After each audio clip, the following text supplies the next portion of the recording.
దగ్గరికి వెళ్ళి భోజనం చేసి వస్తున్నాడు.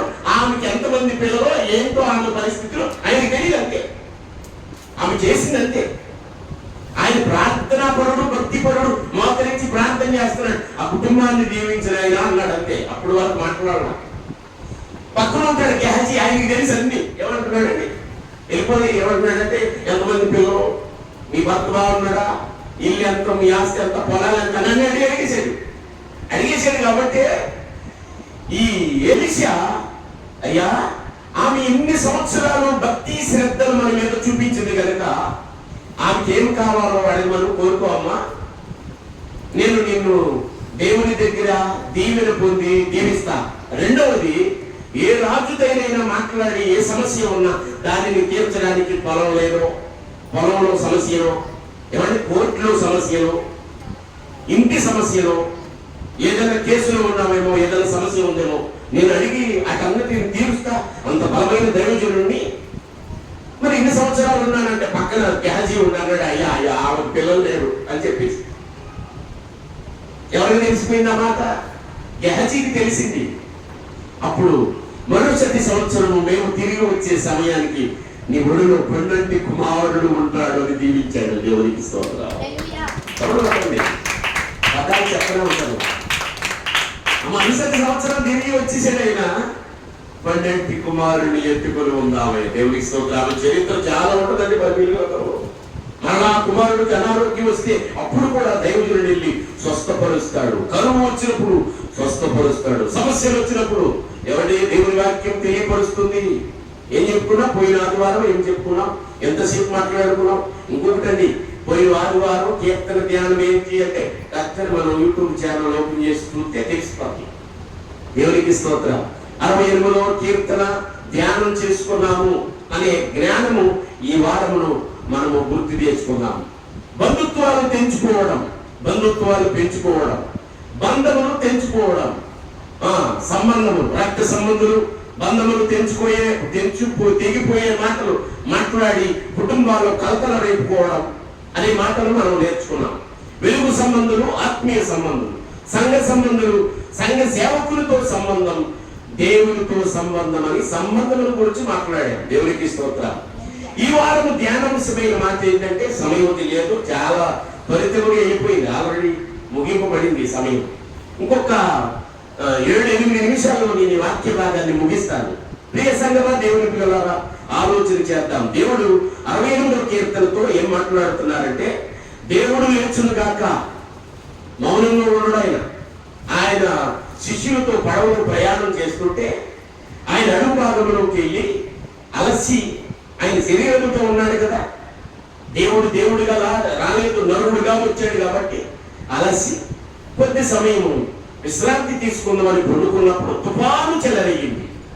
అక్కడ కూడా యేసయ్యా, ఏంటయ్యా బోధకుడా, ఇంత తుఫాను వచ్చి మేము గలిబిలి అయిపోతుంటే మీరేంటయ్యా ఇక్కడ కూర్చున్నారంటే, ఆయన పైకి లేచి వచ్చి గాలిని, తుఫానును, సముద్రపు అలలను గద్దించగా అవి మానుకొనెను, నిమ్మలమాయెను. దేవునికి స్తోత్రం. ఆయన మాట సెలవీయగా హృదయం నిమ్మలమైపోతుంది, కుటుంబము సమాధానం కలిగి ఉంటది. అనారోగ్య పరిస్థితులను ఆరోగ్యపరచువాడు ఆయనే. ఆయనే మనల్ని సృజించుకున్నవాడు కనుక ఆయన మాట సెలవిస్తే మనం బ్రతుకుతాం అన్న సంగతిని మనం జ్ఞాపకం చేసుకోవాలి. దేవునికి స్తోత్రం. ఒక్క మాట చాలు. ఆయన మన కనుదృష్టి, ఆయన కనుదృష్టి మనపై ఉంచి మనం చేసే ప్రార్థన ఆలకిస్తే అది గొప్ప సంగతి కదండి. ఆ చోట్ల లేదు మొక్కమును తిప్పుకొనుట అని రాయబడి ఉండదు. ఒక చోట ఏమని రాయబడి ఉంటుందండి? మొక్కమును తిప్పుకుంటాడంట ఆయన. ఎందుకని? నీ క్రియలను బట్టి, నీ పాపమును బట్టి, నీ దోషమును బట్టి ఎన్ని మార్లు చెప్పినను లోబడిన వాళ్ళని వారు ఉంటారు. భార్య గద్దించినా, భర్త గద్దించినా రాత్రి ఇదే సబ్జెక్ట్ కదమ్మా, రాత్రి ఇదే సబ్జెక్ట్. పిల్లలు తల్లిదండ్రులను గద్దించిన, తల్లిదండ్రులు పిల్లలను గద్దించిన, అది మంచిది కాదని చెప్పిన మాట వినకుండా వారి జీవితాలను పాడు చేసుకునేవారు అనేక మంది ఉన్నారు. ఇంకా ఎన్నిసార్లు చెప్తామండి, నీకు అంతే, నీ బ్రతుకంతే అనుకో. రాత్రి ఒక తల్లిగారికి బాగోలా, రాత్రి 2 గంటలకు ఫోన్ వస్తే పరుగులు ఎత్తి వెళ్ళాం. ప్రార్థన చేశాం, నూనె వేసి ప్రార్థన చేస్తే లేచి కూర్చుంది. ఒళ్ళంతా చల్లబడిపోయింది, ఇంకా చచ్చిపోయిందేమో అన్న భయం మా గుండెల్లో తడతడ కొట్టుకుంటుంది. ప్రార్థన చేసి ఆమె నాన్నగారు లేచి కూర్చుంది. దేవుడికి స్తోత్రం, హల్లెలూయా. అది మన కాదు, మనం హృదయంతరంగము ఎరిగిన దేవుడు మోకరించి ప్రార్థన చేస్తే నీ ప్రార్థన ఎంత, నా ప్రార్థన ఎంత. గొప్పవారమని కాదు, గనులమని కాదు, కానీ ఎవరో తను తాను తగ్గించుకుని ప్రార్థన చేస్తాడో మోకరించి అతని ప్రార్థన దేవుడు ఆలకిస్తాడు. ఇది గొప్ప సంగతి. నాకు అనిపించింది, నేను ఆదివారం ఆ సబ్జెక్ట్ జ్ఞాపకం వచ్చింది. బంధాన్ని తెంచుకునే మాటలు మాట్లాడితే కుటుంబంలో బంధాలు తెగిపోక ఏం చేస్తాయండి? తెగిపోతాయి కదా. ఏ సమయంలో ఏమి మాట్లాడాలో కూడా మనం నేర్చుకోవాలి కదా. ప్రియ సంగమా, దేవుడి పిల్లలారా, పరిస్థితులను గమనించండి. భార్యకి ఏమై అవసరమో భర్త గుర్తించేవాడే ఉండాలి. భర్తకి ఏది అవసరమో భార్య గుర్తించేదై ఉండాలి. పిల్లలకి ఏం అవసరమో తల్లిదండ్రులు గుర్తించే వారే ఉండాలి. ఈ లోకంలో తల్లిదండ్రులు పిల్లలను పట్టించుకోవడం లేదనుకోండి, పిల్లలు భయంకరమైన వ్యసనాలకి లోనైపోతారు. రాత్రి కూడా ఏదైతే చెప్పుకున్నాం మనం. ఏం చేశారండి? ఆ కాలేజీకి వెళ్ళిపోయి కాలేజీ లెక్చరర్ని కూడా చంపేశారు. వాళ్ళు ఎవరు చంపేశారు? భర్త చంపించేసాడని పుకారు వేసుకున్నారు, ఫేక్ న్యూస్లు చేసేసాడు దాన్నంతా కూడా. చివరికి సీసీ కెమెరాల్లో కొంతమంది అలజడలను గమనించి గుర్తిస్తే ఆ కాలేజీ నుంచి వాళ్ళని బయటకు తోసేసి ఈ వ్యసనాలకి పాలయ్యారని వారిని బయటకు తోసేయడం వల్ల కక్ష పెంచుకుని, ఆమె మీద కోపము, పగ, కక్ష పెంచుకుని మరణమయ్యేంత వరకు తీసుకెళ్ళిపోయి ఆమెని వారు దూకి వెళ్ళిపోయి దాక్కున్నారంట. ఆమె ఇంట్లోకి రాగానే ఆమెని చంపేశారంట. 30 కోట్లు పైన కూడా చేశారంట. ఎందుకు చెప్తున్నానంటే, నేను అసూయ పెరగకూడదండి, పగ పెరగకూడదు. కుటుంబంలో తల్లి మీద తండ్రి, తండ్రి మీద తల్లి, పిల్లల మీద అన్నదమ్ముల మీద భార్య మీద భర్త, భర్త మీద భార్య, పగలు అసూయలు పెరిగినాయి అనుకోండి, ఈ పగ కాస్త ఏమవుతుందో తెలుసా? ఏమైపోతుంది? మరణమయ్యేంత వరకు కోపము పెరిగిపోయి, క్రోధము పెరిగిపోయి, ఒకరి ప్రేమను ఒకరు అర్థం చేసుకునేంత దారుణమైన పరిస్థితుల్లోకి దిగజారిపోతాం. చిన్న విషయానికి కూడా కోప్పడకూడదు. అందుకే పోయిన ఆదివారం ఈ మాట కూడా మీకు జ్ఞాపకం చేశారు. వ్యతిరేకతలు వస్తాయి, మాట వినరు ఒక్కోసారి పిల్లలు. అప్పుడు కూడా సహనం కలిగి ఉండాలి. దేవునికి స్తోత్రం. మాట వినలేదంట. ఒక పిల్లడు చదువుకున్నాడంట, సరిగ్గా వాడు ఎవరైనా హోంవర్క్ రాయలేదంట. వాడు గుండేసుకుని ఉన్నాడు డాడీ అని చెప్తుంది నా కూతురు. అని టీచర్ గారు ఈపి మీద తప్ప 4-5 దెబ్బలు కొట్టేసినట్ట. ఆడు అసలే హోంవర్క్ రాయక చిన్ని పిల్లడు ఎలా ఉంటాడు? ఉండలేదు కదా. కొట్టేసేసరికి వాడు గుండె చెదిరిపోయి భయపడిపోయేవాడు. వెంటనే ఊపిరి వదిలేసేదంట, చనిపోయేదంట. ఎంత భయంకరమైన దినములు ఉంటున్నాయో చూడండి. మేము ప్రార్థన చేస్తున్నామండి, మా ఇంట్లో కూడా బైబిల్ ఉంది అని చెప్పుకోవడం కాదు, కానీ నువ్వు ప్రార్థించడం వలన, నీ ఇంట్లో బైబిల్ ఉండటం వలన ఈ పరిశుద్ధ గ్రంథాన్ని ప్రతిష్ఠించి వాక్యానుసారంగా ఎంతవరకు నడుచుకుంటున్నాం, కుటుంబంలో ఎంతవరకు లోబడుతున్నాం, ఒకరినొకరు ఎంతవరకు అర్థం చేసుకుంటున్నాం, ఒకరినొకరు సమస్య వచ్చినప్పుడు ఎలాగూ సర్దుకుపోతున్నాం అన్న సంగతిని జ్ఞాపకం చేసుకోవాలి. దేవునికి స్తోత్రం. గమనించండి దేవుని పిల్లలారా, దేవుని వాక్యం తెలియపరుస్తుంది. దేవుడు లేచును మౌనంగా ఉన్నాడు అనుకుంటున్నామేమో. కూర్చొని చూస్తాడు నీ క్రియలన్నీ గమనించి ఒక్కసారి లేచి నుంచుని ఆయన అంటాడు, నీవు దీవెని పొందే వ్యక్తివి, హృదయాంతరంగములు ఎరిగిన దేవుడు నీ యథార్థ హృదయాన్ని గుర్తించి దీవించడానికైనా లేగుతాడు ఆయన. ఇంకా ఆయన కోపము నిమిషం మాత్రం ఉండదంట. ఆ మాట నేను అన్నాను. ఆయన ఆ మాట అన్నాడు అంటే మనం ఏమైపోతామో, బూడిదైపోతాం. ఆ వచ్చిన మాట్లాడకూడదండి, నాకు ఇష్టం అది. మాట్లాడకూడదు అంతే. ఆ వచ్చినాన్ని మాట్లాడకుండా ఈవెన్ వచ్చినవే పలకాలి. దానికి ఆపోజిట్ వచ్చిన ఏంటి? ఆ వచ్చిన పద్దాక మనం అనకూడదు. పద్దాక అపవాదిని కూడా ఏమోనండి అపవాది మమ్మల్ని శోధిస్తున్నాడు అనకూడదు. అప్పులు చేసేసుకుని, సోదరులు చేసేసుకుని, అన్ని గలిబిలీలు సృష్టించేసుకుని, అనారోగ్య పరిస్థితి తెచ్చిపెట్టుకుని ఒక 10 రోజులు ఉపవాసం ఉండి ప్రార్థన చేసినా నీకు అనారోగ్యం వస్తుంది కానీ ఆరోగ్యం రాదు. దానిలో దీపం పెట్టి దేవుడా నీ మహిమ అని చెప్పినట్లు ఉంటుంది. ఇదంతా అయిపోయాక కూడా ఏమో ప్రభువా ఏమైపోతున్నావా మేమని చెప్పి మన జీవితాలను పాడు చేసుకోకూడదు. గమనించండి, ఎన్నెన్ని సమస్యలు ఎదుర్కొంటున్నారో, ఎన్నెన్ని శోధనలు ఎదుర్కొంటున్నారో వాటన్నిటిని జయించడానికి దేవుడు ఆకాశము నుండి మనల్ని దీవించాలి. దేవునికి స్తోత్రం. దీవించాలి అంతే.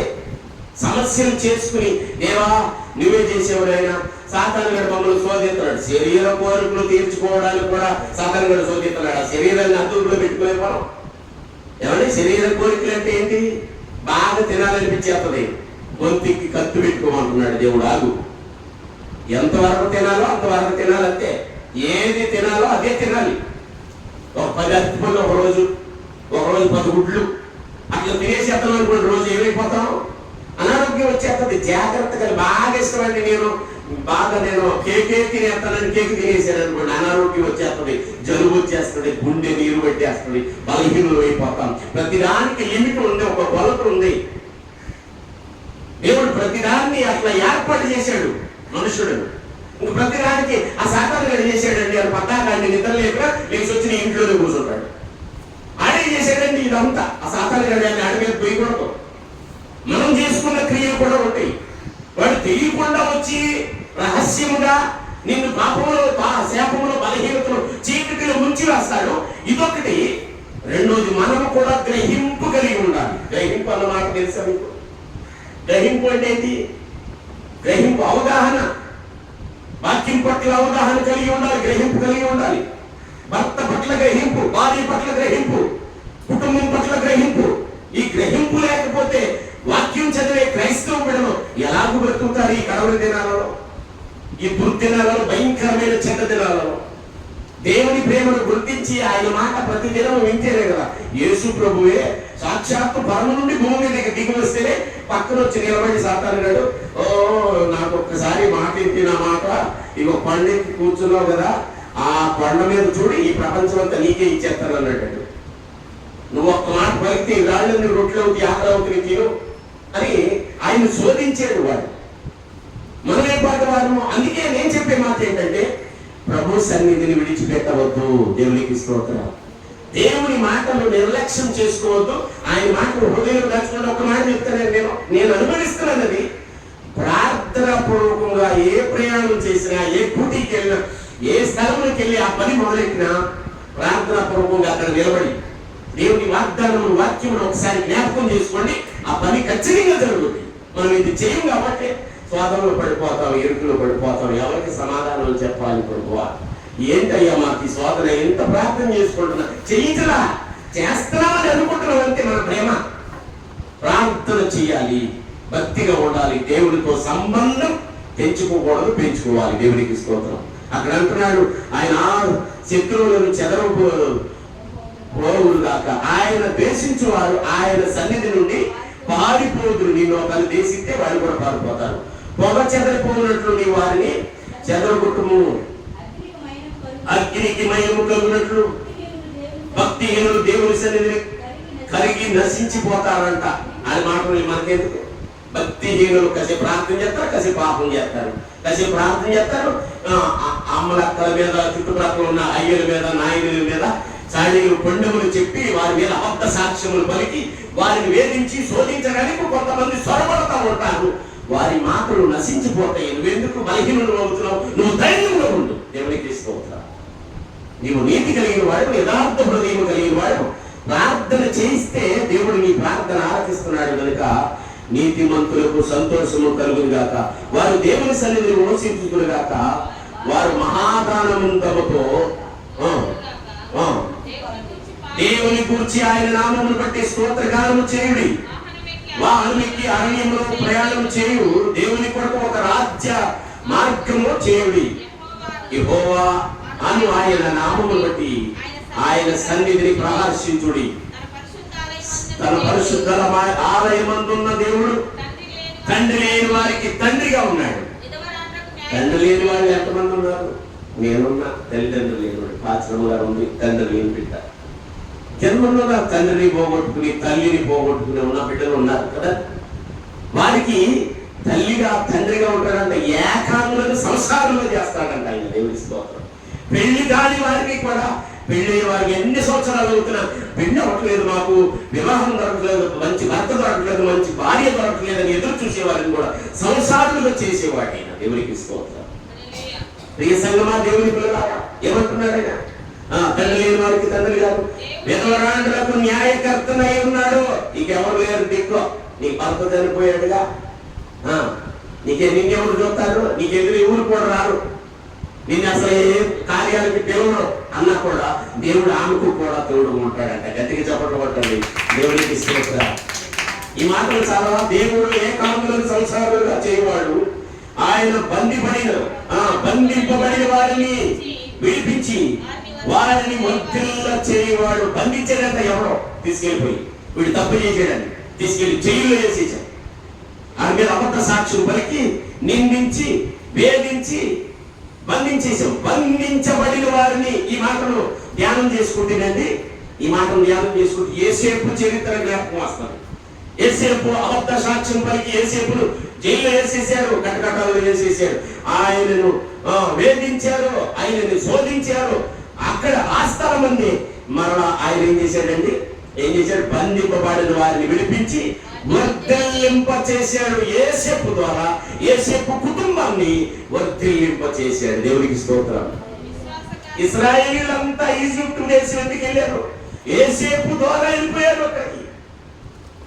ఈ యోసేపు తన జీవితంలో ఎన్నో సమస్యలు ఎదుర్కొన్నారు. అన్నదమ్ములు నిచ్చలేదు, గిట్టలేదు, తీసుకెళ్లి కోతులు వేసారు. అందులో ఒకడు లేచి అన్నాడు, అరే వద్దురా చంపేయద్దు, వాడిని నమ్మేసుకుంటాం. యోసేపు నమ్మి వేశారు. యోసేపుని తీసుకెళ్లి ఈజిప్ట్ లో వేసారు. ఈజిప్ట్ లో ఏదో పని చేసుకుంటుంటే అతని మీద నింద మోపి అతన్ని జైల్లో వేశారు. అతన్ని విడిపించి గొప్ప చేసి బలపరిచిన దేవుడు మన దేవుడు. దేవుడికి స్తోత్రం. ఒంటరి వారితో తోడుగా ఉండి వారిని బలపరిచే దేవుడు మన యేసయ్య. మనల్ని బలపరిచే దేవుడు. విశ్వాసఘాతకులు నిర్జన దేశమందు నివసించుదురు. దేవాన్ని బయలుదేరినప్పుడు అరణ్యములో నీ ప్రయాణము చేసినప్పుడు భూమి వణికెను, దిగజారెను. ఇశ్రాయేలు దేవుని సన్నిధిని కంపించెను. దేవా, నీ స్వాస్థ్యం మీద నీవు వర్షము సమృద్ధిగా కురిపించితివి, అది అలసి ఉండగా నీవు దానిని బలపరిచితివి, నివసించును. దేవా, దేవునికి స్తోత్రం. ఆ సమయంలో కూడా మంచి సదుపాయాలు అనుగ్రహించింది దేవుడు. దేవునికి స్తోత్రం. నీకు నాకు ప్రతి సమయమందు మనం చేయు ప్రార్థనలన్నిటిలో దేవుడు జవాబు అనుగ్రహించి ప్రతి సదుపాయమును కలుగు చేయవాడు ఆయనే ఉన్నాడు. ఇంకా చాలా మాటలు ధ్యానం చేసుకోవాలంటే, ప్రియ సంగమా, దేవుని పిల్లలారా, మనం దేవుని పిల్లలమై ఉండి ఎవరికి లోకములో ఉన్న విషయాలకు, లోక ఆచారాలకు, అపవాది యొక్క ఆలోచన తలంపులకు లోనవ్వకుండా దేవుని మాట విని దేవుని వాక్యానికి లోబడి దేవుని బిడ్డలుగా జీవించినట్లయితే దేవుడు మనల్ని ఆశీర్వదిస్తాడు. ఈ లోకం భయంకరమైన లోకం అండి, చీకటి లోకము. చీకటిలో అలాగే వస్తుంది. ఎంత నమ్మకంగా ఉంటున్నా నమ్మకంగా ఉంచలేదు కదండి. ఎంత నమ్మకంగా ఉంటున్నా అదుగో పలానోడు చూసారా, మీకు తెలుసా లేదా అని అబద్ధ సాక్ష్యం పలికి లోకములో సాతానుగా ఏం చేస్తాడో తెలుసా, అబద్ధములకు జనకుడు వాడు.